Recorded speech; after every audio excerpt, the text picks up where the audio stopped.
Awesome, awesome. So again, happy Monday. Today we're going to continue in light of actually what we just talked about, what Sam just read. We're going to continue in the series called Value-Based Team Member. This is part 3.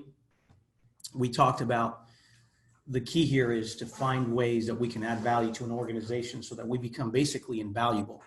Everybody always wants to be recognized. They want opportunities to make more money.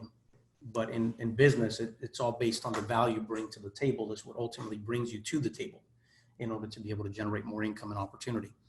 And so what we're sharing in the series, again, is the different ways in which team members can contribute and add value to the organization. We talked about one being key, how everyone, doesn't matter what department you're in, can generate money. And then we talked about some of the other ones, which is problem solving, being proactive to find ways to improve. In the same vein of that, what I'm going to share with you guys today, and we may camp here for 1 or 2 weeks just because there's so much that I've been studying that is just, it's actually overwhelming to try to simplify it. And so I'm going to do my best today to really keep it as simple as I can, but I think you'll understand the importance of this. Whenever we're going to grow as a company and generate profits, a lot of people just think only sales. But what they don't realize is that whenever there's a lot of opportunities coming in one place, if you don't have the right process and procedures, then it becomes chaos. And chaos ultimately can lead companies into a downfall. So I want to start with just kind of sharing with you a story. There's a builder in Reunion where I used to live, beautiful community. They built some of the most luxurious homes, I think, in Central Florida. And it's a unique area because if you really think about it, in most communities, $3, $4, $5 million homes in a regular neighborhood typically is not justified. There isn't really a market for that. There's only elite neighborhoods here and there where people spend that kind of money. What makes Reunion unique is that it's so close to Disney, but it's such a great resort that it really lends itself to short-term rentals. And so a lot of very wealthy people have decided that they can generate a lot of money by building a massive property there with amenities that you just could not imagine. They're incorporated in these homes, and then they're ultimately managed short-term. And so some of these homes are built with, I mean, you guys have been, we do a lot of our company parties in that area, and in the past, we've done that. Some of these homes have movie theaters with cars hanging out of the walls. You have basketball, indoor basketball courts, arcade rooms that are, I mean, ridiculously large. You have hidden rooms. Remember last time we were there? You have the girls' room and the boys' room all, you know, have their own themes. But then if you actually touch the wall a certain way, it opens, and then there's a room in the middle, and it's fully custom, and it's got these massive flat screen TVs. So just to give you a visual of just how elaborate these incredible homes are. And now it seems like every year they get bigger and bigger and bigger, and somebody's always trying to outdo someone else. Now we're at 20, 30,000 square foot homes. It's ridiculous, right? But when you really think about how much those homes cost to build, there's usually some type of builder that specializes in those kind of custom homes. And they usually have a lot of margin because it takes a lot of work to put these kind of homes together. So in Reunion, there was a name called Triton, which was the #1 most popular builder in Reunion. They were the ones, if you had a crazy project, chances were Triton is the builder for that home. And they got the job done quickly. They were efficient in what they did, and the quality product looked great almost every single time. When the market crashed and everybody was out of business, most of those builders were gone. But Triton stayed, and they stayed because they were doing these custom homes with really affluent people, and they were just doing a couple of projects a year. But if you can think about it, their margins were $300,000-400,000 grand a house. So you do 4 or 5 of those a year, you can maintain your business. Does that make sense so far? So here's this group building and building and building. So finally, when the market picks back up and the demand for short-term rentals goes up, they're the name. So guess who people go to? So they went from having 4 or 5 projects one year to 8 to 10, and all of a sudden they have 25. As they're working on these 25 projects, within 6 months of doing it, they go bankrupt. Now pause for a minute and ask yourself, wait a minute, how is that possible? They were surviving with 4 projects. They built up to 8 to 14. And then when they have the most projects they've ever had in their entire career, they go bankrupt. Now, was it the sales? No. Was it the opportunities? No. The problem was they didn't have the proper processes and procedures in place to deal with pricing, timelines, and the management of their staff. And because of that, they made a lot of mistakes in underpricing things, underestimating timelines, and overstaffing their team. And because of that result, they ultimately imploded and went out of business. So the point I'm trying to make is that a lot of times when people see growth, They anticipate, wow, this company's doing really well. But if you don't have the right process and procedures in place, if you don't start tweaking your business model, it could actually be your demise.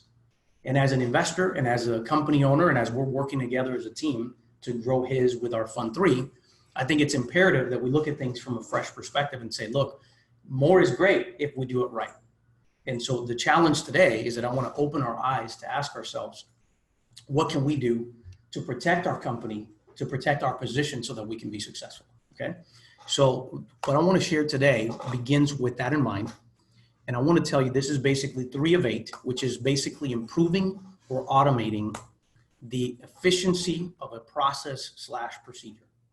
If you want to add value to an organization, it isn't just bringing in a ton of sales.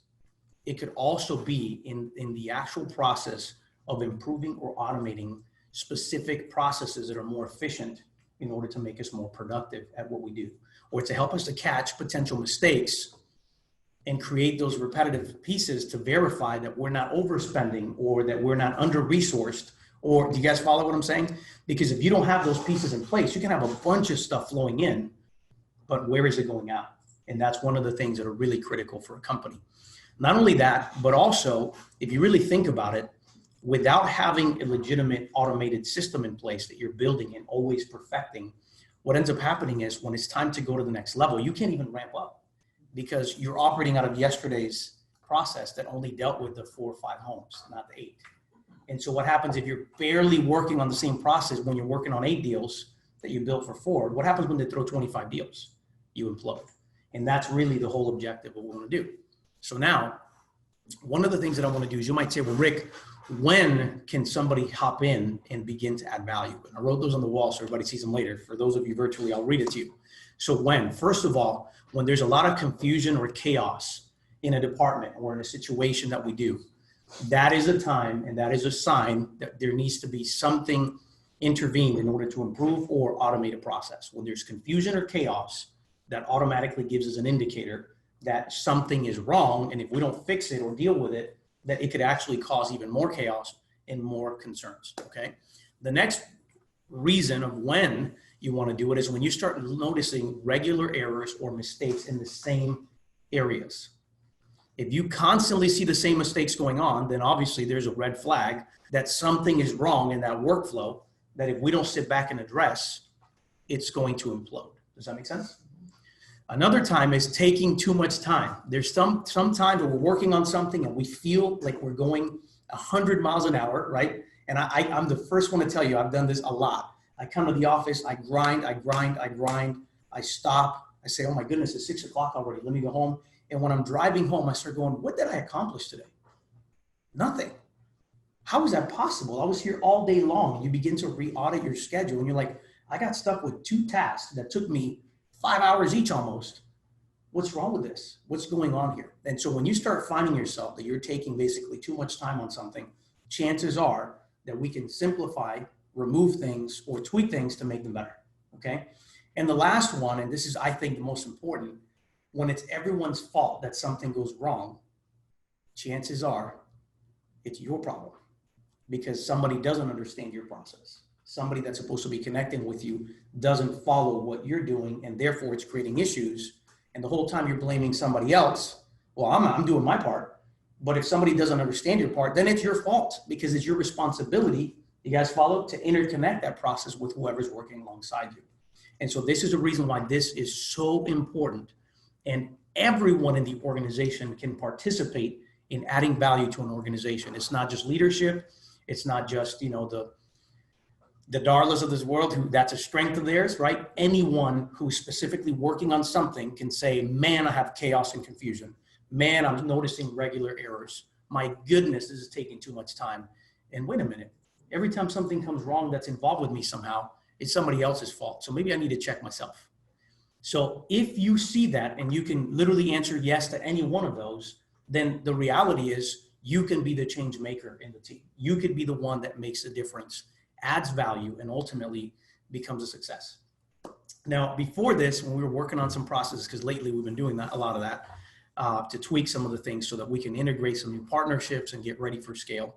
I was initially going to name the process or the procedure around the person who invented it. The problem is lately that would be Darla, so we'd all be confused. So the Darla well, that's one of 8, right? So again, it might be fun if you guys step in. We'll name it, the Damien process change for the sales or whatever. But before we do that, I want to be very specific, because even right now I'm interchanging certain words and I want to be very specific. So before we can automate or begin to tweak something, we need to first define these 2 key things. And I'm going to define it because I was doing the research and it was really enlightening. So the word process is something implicit that staff do day to day, but technically it's not formal nor documented. Think about some of the things you do when you come to the office. I'll give you a very simplified version of this. Somebody comes into the office, they turn on the AC, they turn on the lights, they put on the pot of coffee for all of us. Thank you for those who do this, right? Those are what we call a process. It's not really documented. It's not like there's a rule and a process behind it in detail that's been documented. But think about how many things you do in what you do in your departments that, technically speaking, only you do, and you do it a certain way because that's how you do it, right? Why? Because there's no rules. There's no specific process that simplifies. And if we think about it, there could be 25 different ways of doing that.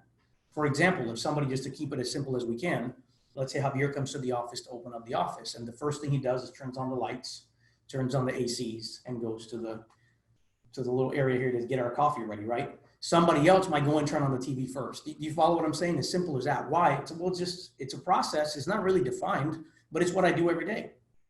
Same thing with, for example, in sales. Ani might come in, and the first thing she does is just gets on the phone and starts calling back some of the clients that left her voicemails on Friday. It just might be her process. Where somebody else might have an actual procedure they built around it, which is what I'm going to talk about, and they've actually time blocked certain things to do. You guys follow? So now let's begin. The meaning of procedure is something that is documented, that the team follows specific rules to ensure the efficient completion of that task or process. You guys follow the difference? Something I didn't even realize, because I've always interchanged both. In fact, I was doing that even earlier as we're talking about it. So it's important to understand that if an organization is going to go to the next level, would you agree that we need to have more procedures than we have a process? Everyone's going, yes, right? Common sense tells us that. Here's why. Because let's say we're scaling and growing and we add 10 new salespeople. Well, if there isn't a real procedure behind, here's how we manage our time, here's how we're going to make our phone calls, here's how we're going to follow up, here's how the customer experience process looks like, then everybody that comes in here is just basically up to their interpretation of how they want to do it. So is the brand going to be impacted? Yes. Are some people going to be very successful while others are not? Yes. Whose fault is that? It's because somebody wasn't following the procedure. You guys follow what I'm saying? That's how important this is, right? And so again, this goes back to how efficient this is for all of us to do this. Now, it's important to understand this. Turning a process into a procedure can be very powerful for a company's productivity. It can also empower the staff through clear accountability and increase in productivity, which ultimately equals what? It equals more value. You see, so a lot of times, if you've come in and understand that in our organization, just like almost all companies, do we have the time as leaders to come in and fix everything and make it perfect? No. Who's in the trenches? Many times it's you. And if you're in the trenches and you find yourself drowning because you need clarity, then really my challenge to you is, why don't you become the change maker in the organization? Why don't you propose ideas to start developing a procedure that will actually make us more successful, consistent, and of course, productive? That's really the premise of today's training. So again, if you want to add value to an organization, you can help improve or automate an effective process or procedure by first distinguishing the difference between the two, process and procedure. So now let's begin with this. The very first piece that I want to talk about, and I'm sorry, this thing here, I know probably you guys don't see that down there, but it's here. All right. And that is strategy number 1 is the process documentation and standardization. Okay. Now, if we want to be successful at anything, it is almost impossible to wing it every time. I struggle with this. I will be honest with you, because for me, I flow a lot. So when I'm speaking at events, even though I do prepare and I do a lot of research, sometimes I feel more comfortable just going there and winging it. Why? Because I just feel confident in that skill that I have. But a lot of times, if I don't prepare, if I don't force myself to prepare, people don't get the best output. They just get the status quo. Does that make sense? So if I want to go there and add value to a presentation, I have to do the same thing. I have to force myself to do the research, get the stats, get the information that I believe is going to be impactful, and then put it together. This is a process. Even this Monday meeting is literally an entire science for me to put together for each and every one of you. It requires a lot of studying and a lot of implementation. So in order to do this, this is the first component that I would highly recommend if you want to add value and you recognize that your department needs some help, which should be literally everyone within the sound of my voice. First is document current processes. Again, what are the things that you generally do? And just begin to log. What is it that I do? If you're in underwriting, then you log, hey, I normally do this and this and this and this and this. If you're in sales, this is what I normally do. And this is how I deal with a lead. This is how I deal with an application. This is how I deal with an actual sale that I submit to a processing department, and so on and so forth. When you start documenting it, here's what happens. You list the most popular steps carried out. And what I found, even in looking at some of the stuff that I'm doing, is that I generally have 4 to 6 different ways of doing something, depending on how I feel. But my go-to one generally is the one that is the fastest, simplest, most efficient way to do it. But if I'm doing something else and I'm distracted, I could literally approach something in 4, 5, 6 different ways. And you probably do the same exact thing. So I would document and list out all of them. Once you do that, then you list the pros and cons for each one. Now, I know it sounds like a lot of work, but honestly, this takes less than 10 minutes. The whole idea is to really take that approach, and it might even be in collaboration with your teammates.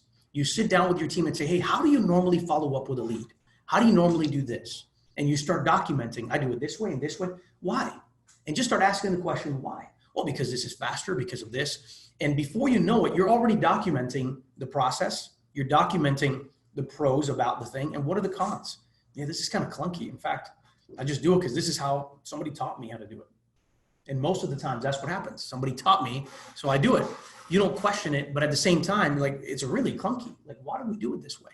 And so it's imperative that if you start documenting what the current process is, you start identifying which one is more efficient, which one is more simple, which goes to the next piece. Once you've listed it and you've written the pros and cons, then you vote on the most efficient way that should become a standard procedure.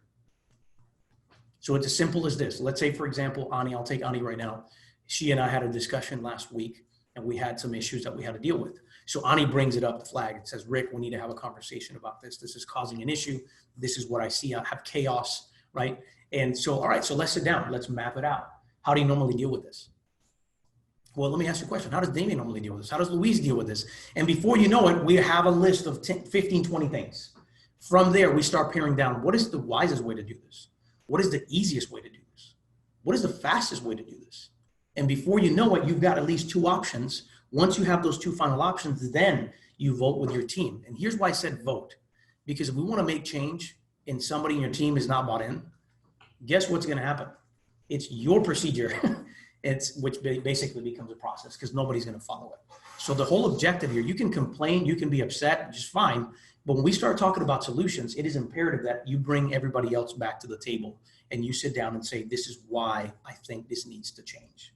And if we do this, look at the benefits of how effective it will be, how much faster we can process deals, how much quicker we can close transactions, how much more money we can make. And that's really the key, is to make sure everybody has a buy-in when they vote of what's going to happen. All right. Now, once you have put together and you voted on the most effective way that you feel this particular situation should be addressed consistently across the board. Okay. It doesn't mean that it's gospel. It means that this is a new procedure. And in a minute, I'll talk about how even that will have to be perfected. Right. But the whole objective here is to make sure once you've documented and once you've voted on what's the most efficient way to deal with this particular process to convert it to a procedure, then this is something that I need. What I realized as I was doing a lot of research, this is something a lot of companies constantly do. And not only do they constantly do it, but there's companies that are making hundreds of millions of dollars a year in selling the tools for companies to use in order to do the next thing, which is to map it out. Because it's something to say, here's the list of all the things we need to do, is another thing to see how that goes from step 1, 2, 3, 4, 5. And the reason why that's so powerful is because when you go back to the next cycle, which we'll talk in a minute, it's easier to go back and say, okay, well, now that we have this flow process, where is it breaking still? Where are we still getting chaos? Where are we finding errors? Oh, it happens to be here. You see, the more mapped out that we have it, the easier it is to identify which part of that procedure is still having problems. But if you don't know that information, it's just not working. So guess what? You get frustrated and say, this doesn't work. I'm done with it. This doesn't work. And you go back to what? You revert back to your process, which is the way you do things. So it's imperative if we want to be successful as a team and if you want to bring value, don't just propose ideas. Let's commit to building them out so that it becomes a true long-lasting procedure that brings value to the organization, okay? So again, we talked about documenting it. Now we're talking about mapping it. So let's do it here. You draw the full process out. You can use a pen and paper, honestly, in order to visualize the flow. And in a minute, I'll show you some of these examples. The next thing you do is you meet with the team members to work through it and agree in unity, once again, that that is the best way to do it. What I'm finding, and this is a perfect example, we're working with a new partner, right, to do a lot more acquisitions for the fund. So we're almost practicing and refining the process before we go live in the fund and start implementing it. And so we started with the way that she used to do it, right? Submitting an email with the information. Then we found some holes in it that we still need for our team. So then we created a master sheet, and in the sheet, we created a certain piece, but then it was still clunky, right? So then we went through the process after we visualized it, and Darla was there, and we basically took the flow and also put the data field, and we said, okay, who does this? And we put the name of the individual so that we can visualize who does what. And before you know it, we got to the place where, boom, now we know here is where the analyst puts notes. Here is where they put that. And little by little, that sheet now is starting to take form, which is making our lives easier as we go through our process. Does that make sense? Of getting better. So again, the important thing to note here of what I just talked about is that you have to bring the team members in to walk through it, because there were several times during that process where somebody said, this is perfect, great, I leave, fantastic, we have a new procedure. And then somebody from another department says, wait, but there's still issues here, here's why. So had they not been able to see it, then we would just assume that it's perfect. But the other department is still going, wait a minute, I still don't get this, I have to formulate this. So Darla then has to go back, sit with them, find out how to fix that, puts it back in there. And there will probably be several rounds of that until you finally have a machine that's flowing properly. Does that make sense? And that's the reason why, if it would have been only Darla building this incredible sheet and creating that procedure, nobody would use it. And in fact, we've done that in the past, or we do it, but not enough team members become a part of the process to decide. And so therefore it dies in the vine right there. Nobody ever uses it. And so if we want to be successful and we want to take this to the next level, we all have to step up and have those meetings to discuss what is the best process, walk through it, so that somebody like Stephanie can say, stop, this is good, I like where we're going, but this is almost impossible. There's no way that's going to happen. Here's why. Because every time this happens, and you're not taking that into account. And that's the reason why that collaboration is so critical for us to do that. Next, once you have the flow process, everybody's in agreement. This is when you digitize your process using a CRM, project management software, etc. So once we have it cleared up and we have fixed the problem, we go back to teamwork for those that are working on the project management. And we say, do we have a task list here? Do we edit the task list in the template? Do we add a folder where we put all this information? Hey, does everybody need to see this, or is this going to create more clutter for the communication? Why don't create another tab, and that section will be private only to the people that need to see it, so that as we upload it there, it doesn't bother everyone else.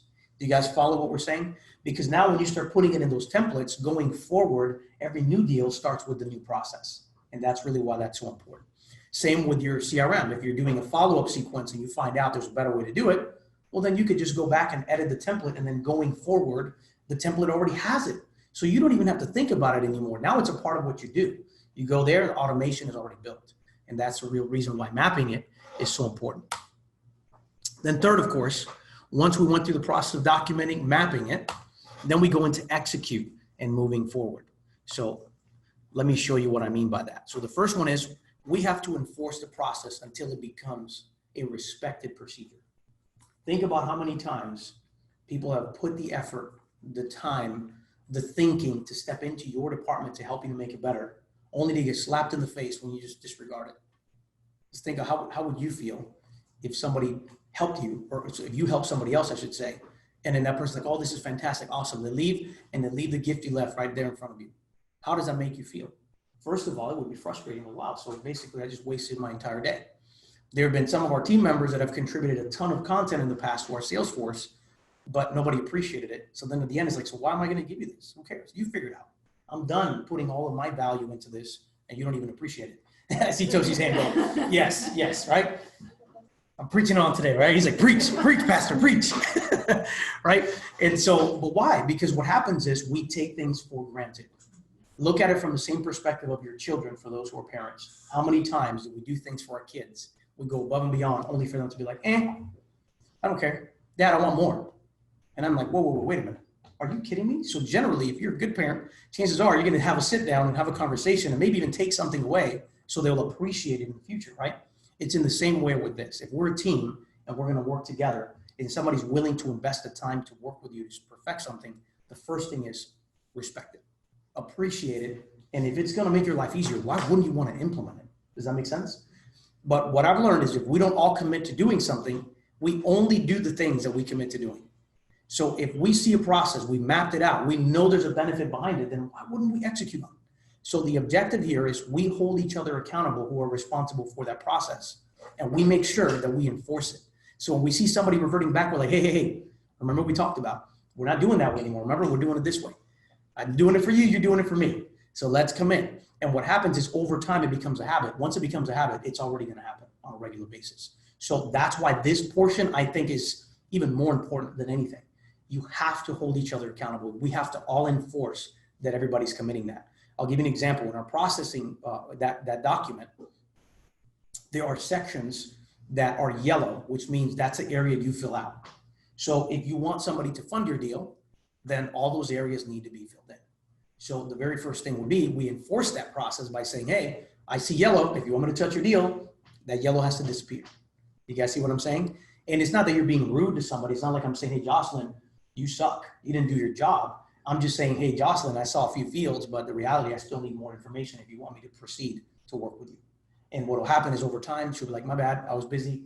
Let me get in there now, fill it all in. And before you know it again, now it's a process that we're actually moving forward with.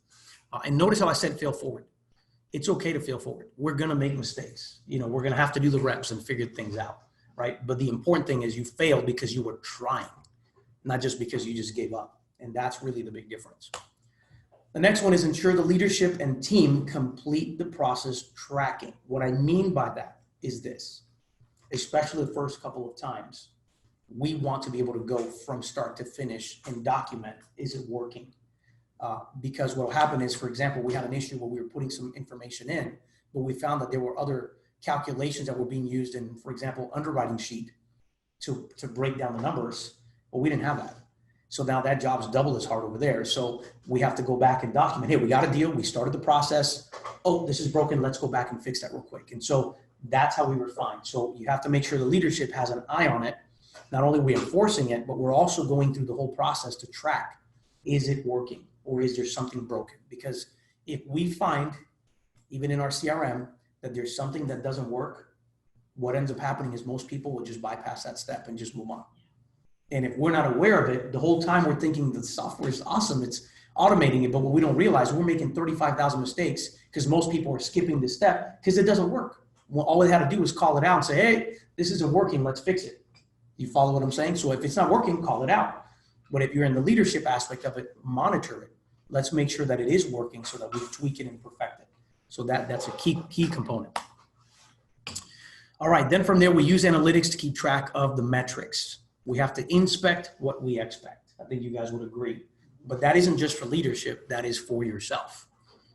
If you want to add value, you have to inspect what you expect. If you're not getting those results, you need to go back to someone and say, hey, I'm trying.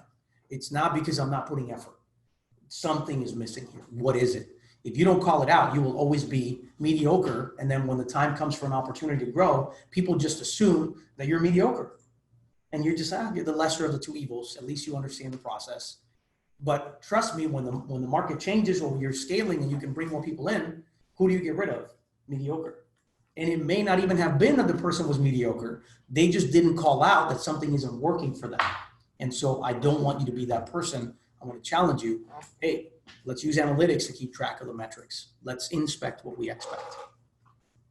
And then, of course, finally, once we go through a couple full cycles of this new procedure and we're doing it, implementing it, then we refine the process to make sure that it's simple and effective. There's always a way to make it easier. Javier, I'm looking at you because, again, with some of our project analysts, duties or even the marketplace, if you only do that without making adjustments, then I mean, what happens when you get 15 of them? It's almost impossible to get them all done in time. So again, it's refining that and finding out who can help me. Maybe I can get Sam to help me with this part so that by the time I get it, it's more effective and we're more accurate and more consistent. Do you guys see what I'm saying? So again, that's why it's so important for us to go back to the table. Hey, where can we make it easier? We might get to the point that we made it so robust, it covers everything, but at the end, we're like, hey, there's like 8 fields here that I'm doing it again, and I'm putting the data again and again and again, which we've done. So hey, how do we automate that? And as simple as a couple of lines of code, checking out where it is, the moment you put in the right spot, it automatically pre-fills it in the other spots, right? That's a simple fix. But if you didn't call it out, how much time is it going to take you to fill in that data 4 or 5 times? You get frustrated. So again, that's the whole objective. So again, I want everybody to consider this. In your departments, we can all get better. So first, document your current process, map it out, ideally with a team member or somebody that's ultimately going to be impacted by what you do. Then we execute and fail forward until it's perfected. That's really what it comes down to. Now, for those that have never seen one, I'm going to give you an example of one. It doesn't mean this is what we adapt, but in many cases, once you know what the process is, you can begin to map out, hey, once I get an application, then I go in to review the documents as far as the loan officer is concerned, right, / lender, get the application documents. If we don't have it, we'll go back to the process. What? Because I still need these additional documents to proceed. I can't move forward without them. But if I do have them and they're accurate, then I can move forward with the pre-approval. You guys follow that? Then here it gets reviewed credit. These are the key items that we review. If there's a red flag, we stop the process and we send it back. If it's a yes, okay, let's notify the loan officer that it's a good deal. We're going to move forward with it, and so on and so forth, right? And you go through this entire process till you close. Now, what's interesting is when you map this out, this is more of a macro view of a process, but when you begin to map it out, what you may find is that your process from here to here is what needs to be a procedure because you have so many inconsistencies. So then you would literally zoom into that and begin to map out what it is that you do there. And all of a sudden that perfects the process, which makes it easier for you to move forward on deals. So don't just look at the macro. Sometimes it's the little section in between that we need to perfect. And here's another example of sales. So it's a basic sales flow chart, but it kind of shows you general lead, right? Mark contact, right? So you contacted the lead. Is the lead qualified? If the answer is yes, you set an appointment and then you move on through that process. Once they seek to close, if they say no, are you willing to negotiate? If they say no, do you follow what I'm saying? You get to that point where you organize what it is that you need to do. So even down to a lead qualification process, you can simplify that and ultimately even create a new follow-up sequence. If they're willing to re-engage, then put them on your follow-up. If they're not willing to re-engage, then you lost the deal and you document why, so that you can see if you're always losing the deal for the same reasons. Does that make sense? All right, so I'll end it with this quote. And this is from Tony Robbins. He says, commit to CANI, which actually stands for constant and never-ending improvement. If you really think about it, that's a motto that can help all of us to become more productive, more efficient, more effective at all times. The more we constantly develop ourselves and become better, the greater of an asset we become, not just in the workforce, but with our family, with our children, and we can leave a legacy that's worth remembering. And so I want, again, to remind you, this isn't just something that Rick says for work. This is something to help you to become a better person so that you can become a more consistent person. And later on, your children's children are living out those little nuances that you taught them based on your improvements. I can tell you that even though I'm not a grandpa yet, I hope to God that doesn't happen for a while, right? The reality is I see my children following not what I say, but what I do. And when they see me improve, you will be amazed. There's areas that I think everybody could agree here that I see my kids doing, I'm like, oh Lord, I need to get better. I just realized my daughter's doing the same thing I'm doing, and that's not good, right? But then I also have moments where I see my daughter journaling and trying to read the Bible, and then she's trying to help someone else. And she's like, Dad, let's buy that guy's dinner. Where is she getting that from? From watching us do the same. And so again, remember that as you constantly improve, you ultimately improve the actions that you do, which ultimately have a ripple effect on those around you.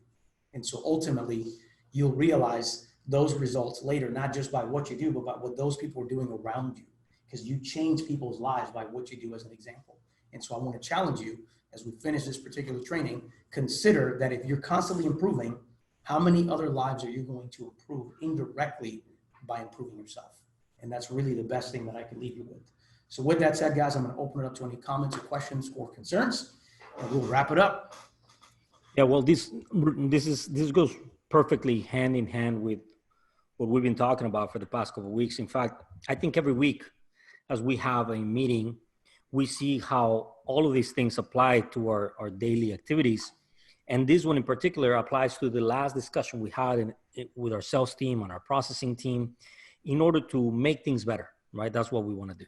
With our acquisitions, Rick discussed that sheet that we've been using that Darla created, and it's really helped our acquisitions department. With processing and underwriting, and also with our sales team in the past, we've shared teamwork.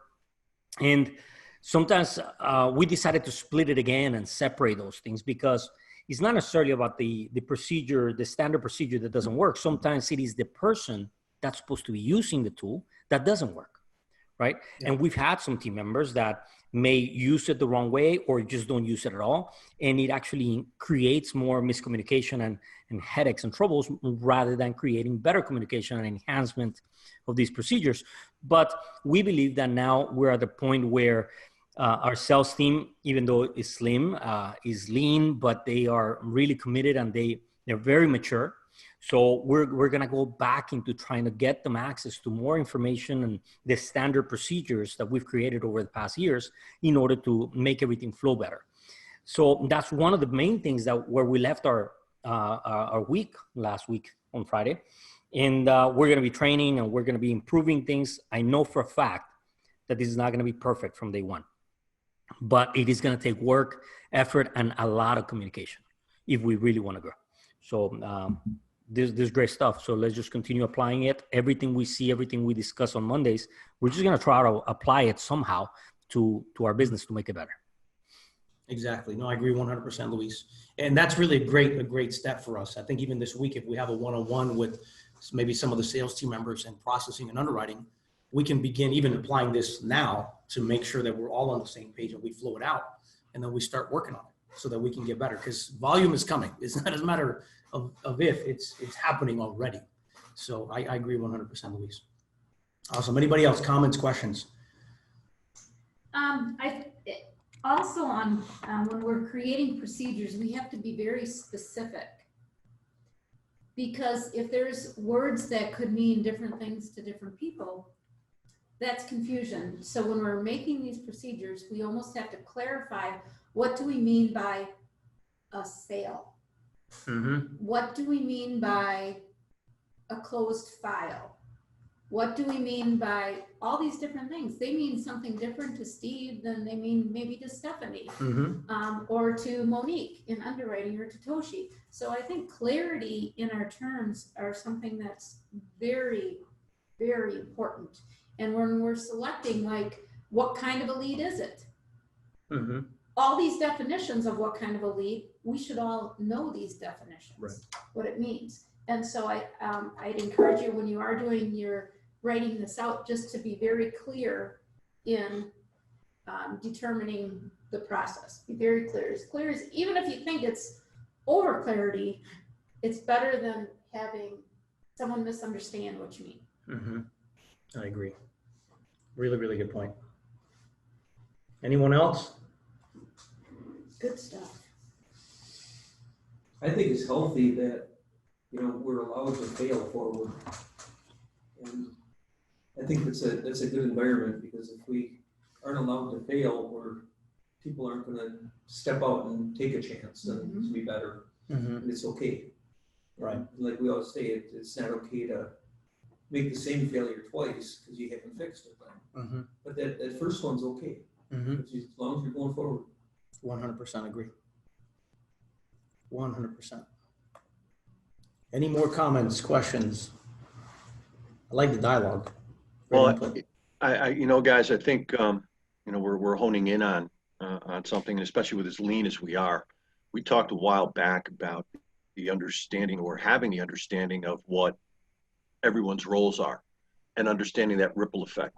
So as we create a process, as we've found, like working with our tech guys, that clarity is imperative for them to understand the full broad spectrum of how this step affects this step and affects this step. And if we're not cognizant of that, then the work that we're putting into it, pretty much we run into a brick wall. And that's where we continue to refine, because I don't understand what Rick's wanting to do on this side, or how it affects Rick, or how it affects Luis, or how it affects Darla, or Arani, or anybody. So it's critical that we understand what each individual is involved in. And that's better for your own knowledge, right, as a company. So when somebody walks up to you on the street or just talks to you, at least you know and you understand, and you can discuss logically, or at least comfortably, what it is that we do and what each individual does within the company. That's excruciatingly important, guys, because if we don't understand what everybody does or how we do it, then we continually run around and chase our tails. So I thank you for bringing these things out, Rick, because it is important that we get down to the bare bones of all of this all the time. Absolutely. Thank you, man. Awesome. One more. Anybody else? Yeah, I say. I think this segment has a lot to do with the process and procedure and stuff, and not following and stuff. But before we started working as a unity or a team or anything, we've been talking about defining our roles and stuff like that. Don't just sit on and somebody tell you what to do. I mean, there is the tool called Google. That is the friggin' and a huge encyclopedia. You can pretty much find anything. Yep. And just don't pretend that someone going to Silver Fed and let you know what that means and stuff like that. And Dara mentioned the verbiage. If you don't understand, okay, we're in the real estate industry. If you come across something you don't understand, Google it, and making sure you're getting the full the context out of it. Just don't sit right there. The most frustrated the statement I can hear is, I don't have a reference point. What do you mean you don't have a reference point? Reference point is a Google. Freaking look at it, So it's just people are expecting the easy way, shortcut and stuff like that. But if I come across something I don't know, I will Google it. Or I will reach out somebody, an expert, and making sure I get an answer. I'm not afraid to pick up the phone call and asking a question. Actually, that's healthy things to do. And if the team environment is not in a position to answer any of the question, Google it. There is an answer to it. If you do not have the clarity in a Google, then you have a meaningful discussion. You have a good legitimate reason to bother someone, because you did your part. You're not really leaning onto the one person to give you everything. You did your part. Now you participated, so now you become more better understanding even more, not only the surface of what the verbiage means. So don't come and tell us, I don't have a reference point. You have a reference point. That's a lame excuse that I ever heard. You don't want to hear it. I don't want to hear it. I don't have a reference point. There is a reference point. Then engage the conversation with somebody. Then you will have a better understanding. And just don't expect that somebody will get to you, and you make your own decision. Even though you may not have the authority or do so in a particular task, you have to wait for it. But don't just wait. And I don't have the reference point and pretend as if the time will save you. Because if you don't call, if you don't look it up, nothing is going to be accomplished. Exactly. Well, and what's cool about that is through the discovery process, it's incredible what you develop and what you learn within yourself in that. And sometimes you might even find, like, I may give you an answer, but because you went through a thorough research, you might actually find more information that's even better that a company's doing now that's more effective than even what we're doing. And so we highly encourage you to do that. And you just made me think about my daughter the other day. We were talking about something and I didn't know how to do it. And she's like, Dad, it's simple. Let's go to Google, find out what's going on here. And then it just, in her mind, it's common sense already. And I'm just thinking that's because she's watching us all the time. And so again, you're right, Toshi. We need to make sure that we're proactive too, that we don't just wait for the silver platter. And then, like one of the things Darla said, we want to know and understand. So even if you don't understand and somebody gives it the way that they think it's clear, then if you don't know, don't assume. Ask, hey, what does this mean? I actually did that recently with somebody in our team who was using verbiage And I'm like, I don't think that's correct, at least within the context of what you're saying to me. I don't even think that's accurate. So I Googled it just to be safe, came back with an answer, and I'm like, yeah, that doesn't explain to me what does this mean? Because here's what it really means in the industry, and is that they created their own verbiage and abbreviation is something, but that's not even industry. That's just something they created on their own. And I'm like, well, when you say that, this is what I think about. Obviously, like we're comparing oranges and apples here. And so it's important if you don't know and it doesn't seem to make sense, ask, get clarity, so that everybody's on the same page. Because don't assume that you're on the same page, because usually when you assume, you know what happens. So anyway, anyone else? And that's it. We'll wrap it up. If not, I think we had really good input today. So thank you guys so much. Awesome. So with that said, then you guys have an amazing week. Let's rock and roll.